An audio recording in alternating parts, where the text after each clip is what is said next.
And welcome to Diary Room Open Mic with your producer McCrae and your host Janelle. Hello! Hello. Well, thank you guys for joining us today. I have one of my Big Brother besties I'm so excited to introduce. I'm sure a lot of you know her. It's Miss Brittany Haynes, also known as Brittany Godwin is her new married name. Brittany, how have you been? Hi, I've been great. I've been just wonderful. Oh my gosh. So what have you been up to? Like, we have not seen you in a couple of years. I feel like the last thing we did, like you did, was The Amazing Race with me. Yes. And for our viewers that don't know Brittany, I met Brittany years ago playing Big Brother 14 with her. And we had a friendship, and it continued on to doing The Amazing Race, which was quite an interesting thing. So Disaster. It was a disaster. Let's be real. We sucked at it. It was so bad. We were so lost. So Brittany, just tell us a little bit of, since The Amazing Race and everything, like, what have you been up to? Oh, let's see. After The Amazing Race, my youngest, I have 3 kids, 3 daughters. My youngest one was a year old when I went on Race. So, I've just been living that suburban housewife existence for the last few years. I was really excited to watch you do Big Brother All-Stars. I did not want to do it, but I was super excited to cheer for you. Oh my gosh, thank you. That was like a lot of fun. Well, so going back to Big Brother All-Stars, why didn't you do the show if you were called? I did not want to do it because it was in the middle of COVID and my kids were going to be doing distance learning and staying home for school. And it was because of COVID, it was a delayed production schedule anyway. So it wasn't even starting until it was late. It started super late, and it went super late, like into October. And it was just like, I just felt like it was too long for me to be gone. And then even if I wanted to, there was no way my husband could keep my kids and work from home and homeschool and like all of the above. And it was like too much. And That's responsible of you. Good on you for being a damn, like a regular human being. Every time I do a show with Janelle, every time I've been around her, she's like, this is it. I'm never doing this again. Like, forget it. I'll never be back on TV again. CBS can suck it. I don't care. I'm never talking. Lose my number. And then like a few months later, I'll be like, oh, Janelle's on another show. That's interesting. What I've learned is she will always say she's not going to, but then she always will. Always. I actually just said no to my first reality show, and it felt really good. But yes, we had so much fun, and I'm so sorry you had to watch me on Big Brother All-Stars, and it was such a crash and burn. There was a lot of... That was like the last time that I enjoyed watching Big Brother. I usually don't get into the seasons anymore. Like, I don't love it. But I loved watching All Stars because you were on there, and then there were other people that I knew on there, and it made it way more fun for me. But I will admit that once you got kicked off, I kind of like lost interest. Right. Towards the end, for sure. I mean, I feel like a lot of this people and the fans have said the season peaked in week 3, and then it just went downhill from there, and then like the finale was like decent, but it was just a crapshoot, and it wasn't that interesting to watch. That's exactly what happened. And that was when randomly, they asked me to do like a watch party one Thursday. And so I printed off on my printer, I printed off little like paper dolls of all the house guests. Oh, that's right. And so I printed off the paper dolls, and then like people were so in love with this paper doll idea that I started doing it every week, like these reenactments of what happened. And I think I did it like a handful of times because I lost interest once you were gone, but I put your star on yours and like That was great content. And it was really funny. I loved whenever Kaser was getting evicted and Julie made him believe that he was going back in the house for like a split second. Do you remember this? Like, she like fumbled with her words, and she was like, and that's why America voted you back. And he was like, oh, and she's like, wait, all those years ago. And so like, I reenacted that with like the little paper dolls, and it was really, really fun. That was like really fun for me to do. I loved it. So anyways, awesome. but That was like the last time that I feel like I was a good Big Brother fan was when you were on All Stars. So, I mean, talking about Big Brother, I know it's on everyone's mind right now. Celebrity Big Brother. I mean, I know that you're probably not going to watch it. Is that true? I don't know, because I am in a really, okay, are you like a huge TV fan, McCrae? Like, do you watch everything? I try to watch as much as I can. Okay, I watch everything, and I have nothing in my life right now. I've seen it all, and I'm at a point right now where everything has ended. Uh-oh, hold on. Yeah, you're good. You're fine. Someone tried to call me, and I had to decline it. Everything has ended. I have nothing to watch. So I actually will probably try to watch Celebrity Big Brother. I make no guarantees. I've never made it a full season, but I'll probably watch like a week or two and see how it goes. And if it's really interesting, maybe I'll watch it. But usually it loses me pretty quickly. Are you going to be doing any paper dolls for it this year? I don't feel inspired yet, but we'll see how it goes. Okay. Okay, I have a question for you. So when Brittany and I were on The Amazing Race together, we did sequester, and we were in bed for 5 days. We were actually in bed for a month, but we would get out of bed for like literally in bed, like just getting room service and just being sloths. I felt so disgusting. But do you remember there was a 4-day period where we watched the Sex and the City marathon? Yes. Okay, what do you think of the new Sex and the City? Oh my gosh, I have so many thoughts. We could have done a podcast episode only on that. Right? We can do Okay, so here's what I really think. First of all, let me hit my major points. Number one, it has gotten better episode over episode. I'm enjoying it way more right now than I enjoyed the first couple of episodes. Point number two, no matter what they put out, I'm going to watch it. I don't care if it's good or bad. Like, I'm going to watch it no matter what. So I don't have to like it to continue to watch it, because I'm just that diehard of a Sex and the City fan. I'm going to watch it anyway. Number three, the downfall of the show was losing the comedy. Like, the original TV series was funny. Like, you had like all these like funny situations, like she's dating the guy who humps really fast. Yeah, it was. Yeah, exactly. It was more of like sick sex stuff, like like or whatever. I don't know. It was disgusting. Or like, I really like him, but his penis is too small. Like stuff like that. And so that was like the comedy of the show that kept it light and kept it fun. And the series started. It's so like heavy, and it lost the comedy. It lost the comedy. They're trying to focus on like world issues and yes. And I feel just beat over the head with the issue. Yeah, and it's like when you tune in, you're like, I really want to laugh, and like I want to see who. I just want to laugh. That she's dating and having sex with, and like how it's just not working out, and how it's relatable. And the issues are important, but they're infiltrating literally everything, and there's no escapism to it. And I also feel like maybe we could have tackled like one issue at a time.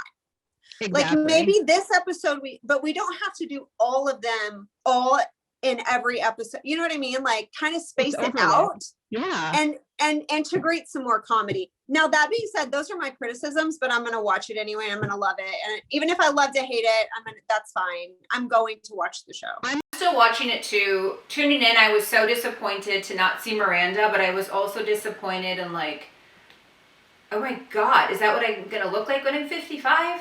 Because remember how they were so cute when they were 30 and they were wearing like mini skirts, and I was like, oh my God, I'll totally be able to wear a mini skirt in my 30s. Sarah Jessica Parker, I feel like is so well done. Like, I feel like her outfits are exactly what Carrie Bradshaw would still be wearing. Her hair looks amazing. Like, I feel like Sarah Jessica Parker looks awesome on the show. Like she looks great. Some of the other stuff, like some of the stuff that Charlotte wears, it's almost like too stereotypical for her character. Like it's like, okay, but she's not going to wear this like every day. You're talking about Charlotte? Charlotte. Yeah. Oh, it's the same outfit that she wore 20 years ago. I'm like, what the hell? It's too over the top. Park Avenue. Okay, got it. Check. But you're not gonna realistically, like, even if you really lived on Park Avenue, you wouldn't dress like that every day. Like, no. they're like too on the nose with her character and her wardrobe. there's a lot of flaws going on with Miranda right now. I don't want to turn this into a Sex and the City I podcast. can't with her. I can't, like, it's so bad. I'm like, oh, good Lord, give her a stylist. She just, and also like this, I don't know, the girl that she's dating, or I'm sorry, the person that she's dating is not even funny. Like, I get being attracted to someone who's really, really funny and makes you laugh, but this is the worst comedian of all time. This is the Shay Like, character. Yeah. I've heard tell on the internet about how this is the most insufferable character that's ever been created. I think she's like the most hated television character of all time. It's horrible. But again, we're missing the comedy. And she's supposed to be like this big famous comedian with like this Netflix special, and she's the least funny person She's not funny. ever. It's so bad. Anyways, those are my thoughts. I love it. I'll watch it forever. I will watch every season of it. And then because you are the pop culture princess forever and ever since I've known you, you know that Lamar's doing Celebrity Big Brother. And I know that you watch all the Kardashians, as do I. We're obsessed. What do you think of, like, Lamar? Did you see what he's been saying about Khloe in the house already? Like, I did, but I'm so tired of his Khloe commentary. Like, how many, and by the way, he's only going to say nice things about her. He's not going to say anything salacious or like interesting. It's just going to be like how much he misses her and loves her and whatever. Okay, but we've heard this like 100 times. I'm far more interested in hearing what Travis Barker's ex is going to say than I am Lamar. Lamar's going to say all good things. So very not interested. But Shayna's not. Shauna Moker. She is not. Oh man, she's going to, I think that she's going to say like some way more interesting. She's crazy. I mean, she says stuff on her social media that's just like, whoa, you are so out of line, because I mean, there's just so many things. Like, obviously her and Travis have kids and like whatever, but she does not care. She does not have a filter. Okay, and you know that I'm like a huge diehard major Swiftie. Like, Taylor Swift is everything. And Todrick is on, and he is legitimately like one of her best friends. Oh, really? Did not know that. Yes. I didn't. Brittany, how do you know that? Oh, he was in like multiple of her music videos. He was in her documentary, Miss Americana. Yes, like they are like legitimate good friends in real life. I didn't know that. Yeah. So I'm far more interested in hearing what Taylor Swift has been doing than I am to listen to Lamar talk about how Khloe got him through his prostitute thing. Brothels. His brothel overdose. I've heard so much. I've heard too much about your brothel overdose. We need like a new, I want to hear what Todrick has to say about Taylor Swift. That's what I'm excited to hear. I had a question for you. So I don't know, did you watch last season? Big Brother 23? I did, but I'm sure I missed some episodes. Who won? It was like the cookout. There was Derek. There was so many. Claire. So I was watching that, and the strategy of the cookout was the same as the brigade. Did you watch that? It was like the same sort of strategy where they picked each pick someone else. Yes. Was that triggering for you? You're just like, oh my God, this has been done before, and I was a part of it. Well, it is a very good strategy as long as it, sticks together. It works very well. And it's more difficult to sniff out because people associate them more with the person that they're, in the side alliance with. So, I mean, it's a great idea. It may be not original, but it works well. So I'm fine with it.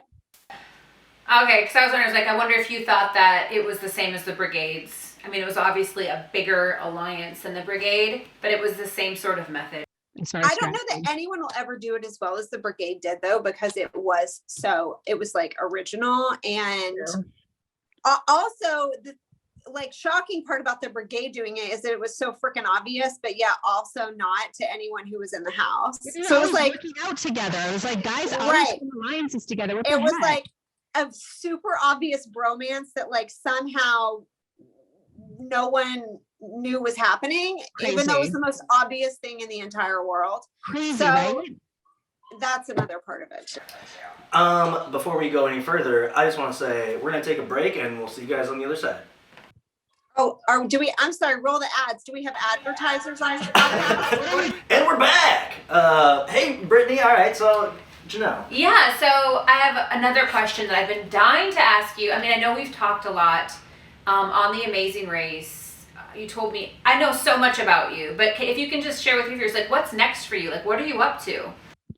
What am I up to? I'm raising my 3 small children, which is my everyday. I got my real estate license last year and I've started doing real estate in Tulsa. Thank you, Janelle, for being my inspiration. I'm so excited for you. That's awesome. So I've been doing that, and that about sums it up. Okay. And you're just living in Tulsa. You guys are gonna stay there? I've been here for 10 years, That's which right. blows my mind because I'm not from here originally. I've lived in Tulsa for 10 years. I've never said that I was for sure going to stay here forever and that I'm willing to live literally anywhere, but then somehow I'm still here 10 years later. So I don't know. If asked to leave, I would leave, but so far I'm still here. So I don't know. And then would you ever, like, just say your girls get a little bit older, and they're like college age, would you ever come back for another season of Big Brother or do like an all-star sort of Legends cast?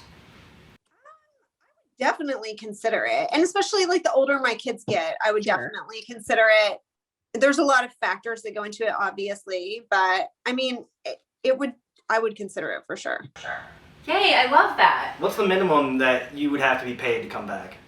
Oh my gosh, McCrae. Is that uncouth? Is that uncouth? I don't know. McCrae, are you kidding me? I'm like the cheapest one out of everybody. That's what I always say too, where it's like I'd go back for less money. I just need somewhere to stay. Yeah. Oh my gosh, somewhere to stay. I just need some roof over my head. Yeah. Poor as hell. No. Okay. I was just curious. I don't know. Well, can you talk about what you did? What do you mean? What you got? No. What do you mean? What I got? Yeah. Everyone knows what everyone was paid for. Yeah, I didn't get paid more or less than anyone that did Big Brother All Stars. What did everyone get? Everyone got 40 grand. Man, I just want to. But the people that left the earliest made out the best because we got to leave. Same for you on season 4. Jury is jail. Yes. You don't go to jail. You get to go home. Okay, so it's pretty good because you get the same amount of money. And you get to go home and you can download the Cameo app and you can start making money every day. That was you on season 14. You got to leave and go home. And we basically made the exact same amount of money, I think. I think because you got paid whichever was greater, either the daily wage or if you went home before that, you got paid the sum, like the lump sum. And so even though I had to stay all that time, I think I ended up making like maybe $1,200 more than the lump sum. Like it was crazy. Not worth it. And I was just doing the Cameo wasn't around for BB14, but I was doing meet and greets for thousands and thousands of dollars. Like I feel like if you are in a returning season, you definitely don't want to be making jury because you can go home and make more money. Just working. McCrae, do you have Cameo? I do have Cameo, but I'm so stupid about it. Mine is set at $100. That's how much I'm worth to you monsters. Yeah. Like, you animals. Hey, at least you're not at 1,000 like Will Kirby, right? I should just drop. I'm just wondering, like, what your thoughts are, because I so rarely get to talk to anyone else who has a Cameo. Like, how do you feel when you get that booking request? Like, are you elated? Are you happy? Or are you like, God? I feel bad. Immediately, I'm just like, man, this money could have been something better. Like, you could have got food for your family. You're going to have my homeless ass be like, ugh. So do you like go way out of your way and do like 5-minute long cameos? Yeah, 10 minutes of me just being like, oh, this is my house. Here's, like, it's just everything. Because I'm like, I got to give this person their worth, I've only had one of the $100 ones. Oh my gosh. I try to make it like an experience for them. I like full on makeup, ring lights. Like I got to be looking good to do it. And then I really try to concentrate on what the hell I'm saying and what they want from me. So I try to give really good cameos. I try to, and it's like high pressure. Like you feel like you got to freaking make Annabelle's birthday the best birthday she's ever had. Like it's like you feel like so much pressure to be like the best cameo in the history of time. Absolutely. It's tough. It is kind of stressful, and I don't know. It's just I always feel bad. I don't know. And at least you don't have to plan it around makeup. I have to be like, oh God, I have to do this within 3 days. When am I wearing makeup in the next? That's what I do too. I plan one day and I'm like, okay, it's Wednesday. Let's put makeup on. Let's turn the lights on. Hello, happy birthday. And you try to do them all in a row. And then it'll be, sometimes I'll forget about it. And then it'll be like, you have 24 hours. And I'm like, God, I have to put clothes on. I have to put makeup on.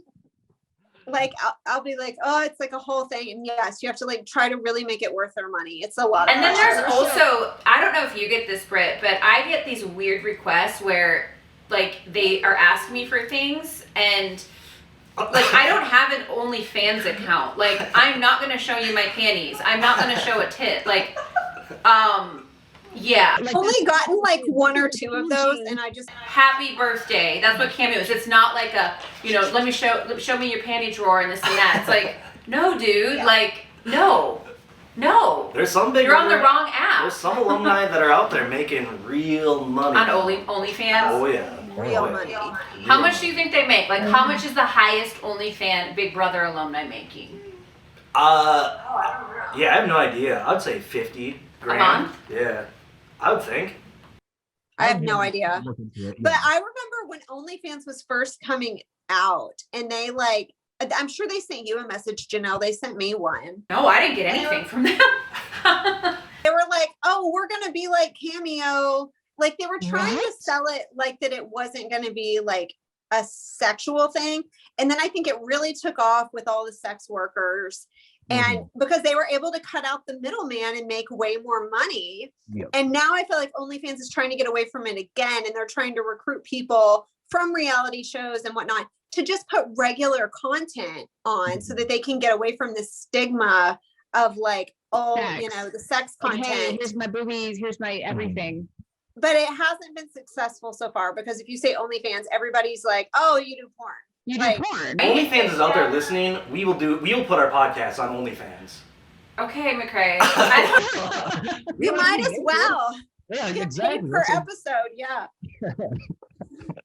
They really are like they're trying to get away from that stigma. So they have like some of the Real Housewives are on there, and like not doing like sexy stuff, like just doing like, hey, here's what I'm, you know, like normal content. It's the same thing as like Patreon.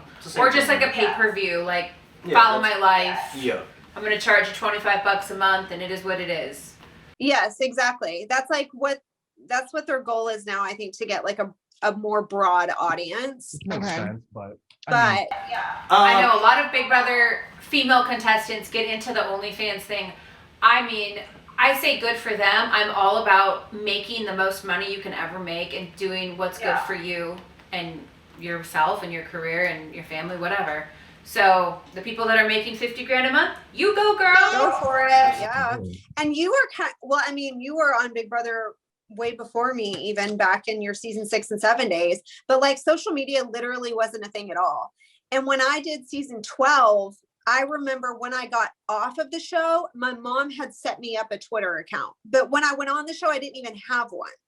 I had a MySpace account my first season. That's it. And they shut that shit down. And then season 7, Facebook had just started coming out. But it was so about your friends and family. I didn't really want fans on there because it was so personal to me. Yes. And Instagram wasn't even out when we did season 14, remember? It plays a lot into the casting decisions and the type of player that you're getting on Big Brother too, because these people get off of Big Brother and they have this instantaneous Instagram following, and that's like a main motivation for them going on the show versus the type of players who were getting cast, you know, back in the day, and it was a little bit more gritty and authentic to the game. Right. It was like you see some cute girl at the bar and you're like, hey, have you ever thought of reality TV? Like, are you single? And that's all it was. It's like she's not looking to sell, you know, skin creams or, you know, tea. It really like changed, social media changed so much. I feel like I keep derailing this podcast so badly. No, this is good. We've only got about 5 minutes left. I've got a question though. You know, you're the queen of pop culture. What have you been watching? What are your, you know, like outside of Big Brother, all that kind of stuff? What's your favorite shows right now? What do you want to suggest to everyone should be watching? Stuff like that. I watch literally everything, and I'm not exaggerating. I watch everything. if it's a popular show that everyone's watching, I have for sure seen it. And then I have some like, I have these extremes because I watch shows with my husband. We watch more things that were like Game of Thrones, Breaking Bad, Ozark, Succession, like those type of shows, like Handmaid's Tale. I really, really love. And then I also watch super junk, absolute trash television. What's your favorite junk right now? Oh my God. It is Love After Lockup. Do you watch Love After Lockup? After Lockup? Love After Lockup.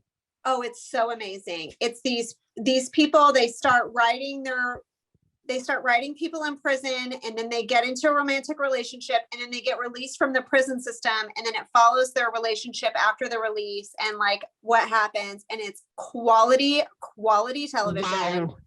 I would say second best to that is the whole 90 Day Fiance franchise. I've watched that. I love 90 Day Fiance. That's a train wreck. It's a total train disturbing. It is very scary. So good. It's so good. And then I watched the 1,000-Pound Sisters and follow their. Oh my God. I keep seeing that on Twitter. I have another question for you. So right now, Big Brother's probably going through their casting process for season maybe 24. That's what we're on right now. What advice would you give to contestants if they're in the casting process? Like, what do you think worked for you, and what do you think made you stand out? It's so different now because I don't even know if they do in-person casting calls anymore. If they do, that's my advice, is to go to one of the in-person casting calls. I think that they just get a better feel for who you are that way. If those are still happening in a post-COVID world, I'm not even sure. But that was always my advice because that's what I did. I went to an in-person casting call. And then, I just tell everyone to be really like loud and wordy and, but I mean, that's not even necessarily true. Be that if that is your personality. If it's not, I just think like typically you should just say, be the extreme version of whoever you are. Like whatever is your thing, whatever is your shtick, like just be completely amplify it. Like, yeah, exactly. Because, they are, I don't want to say typecasting, but it is kind of like you have these different personality types to fill these different spots. And so you want to be the very best of whatever that is for you. Yes. Archetype. Cool. Yeah. Do you have any? Well, I think that's it. We're out of time. Yeah. We have like a really short podcast. Okay. I wanted to thank you for coming on, though, Brittany. You are seriously one of my very, very besties from Big Brother. I love you to death. You know that. Janelle, I will always answer your call, and I will always show up for you. You just let me know when and what time. Brittany, do you have anything that you want to plug? Your cameo? I would like to plug being a realtor in Tulsa. Please call me. If you guys are in Tulsa, Oklahoma, or the surrounding areas, and you are looking for a realtor, look no further than Brittany. Yes, please. And if you do book me on Cameo, I'll do my very, very best, and I'll feel a lot of pressure to make it amazing. Excellent. Well, thanks everyone for watching. Thanks again, Brittany. Thanks, Britt. And we'll see you guys next time. Bye.